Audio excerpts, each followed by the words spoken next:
Doctor గారు యాక్చువల్గా thyroid profile అని చాలామంది టెస్ట్ చేయించుకుంటారు, T3, అవునండి. T4, TSH అని.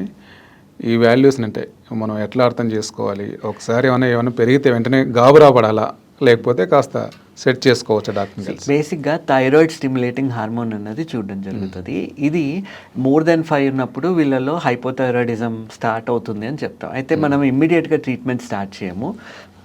అరౌండ్ 7 దాకా కూడా we take it as normal some time. 7కి మించి ఉంది అన్నప్పుడు వాళ్ళల్లో మనం స్టార్ట్ చేస్తాం. అండ్ కొంతమందిలో TSH అప్పర్ బార్డర్లో ఉన్న వీళ్ళకి సబ్ క్లినికల్ హైపోథైరాయిడిజం అనేది చూడడం జరుగుతుంది. ఓకే. అంటే వీళ్ళ టెస్ట్లు నార్మల్ ఉన్నా వీళ్ళకి అన్ని లక్షణాలు ఉంటాయి, మెటబాలిజం తగ్గిపోయిన లక్షణాలు. ఓకే. సో వీళ్ళల్లో మనం కొన్నిసార్లు ఐడెంటిఫై చేసి అవసరం పడితే ఇవ్వడం జరుగుతుంది, మెడిసిన్ ఇవ్వాల్సిన అవసరం. మెడిసిన్ వెంటనే స్టార్ట్ చేస్తారా, కాస్త వేచి చూస్తారా సార్? నార్మల్గా ఒకవేళ అన్ని లక్షణాలు ఉన్నాయి, TSH ఇస్ మోర్ దెన్ 7 అన్నప్పుడు will start with medicine right away. ఏ లక్షణాలు చూస్తారు సార్ జనరల్గా వీళ్ళకి?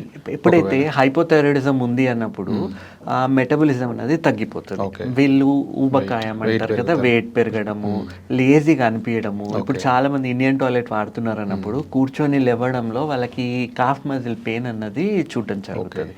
సో ఆ కాఫ్ హామ్స్ట్రింగ్ పెయిన్ ఉంది అన్నప్పుడు వీళ్ళల్లో లక్షణాలన్నీ ఉన్నట్టు. ఓకే. సో మెటబాలిజం పెంచడానికి వీళ్ళల్లో మందులు ఇవ్వడం, అంటే బేసిక్గా విటమిన్ టెస్ట్ కూడా చేయడం జరుగుతుంది, వాటి సబ్స్టిట్యూట్స్ ఇచ్చి.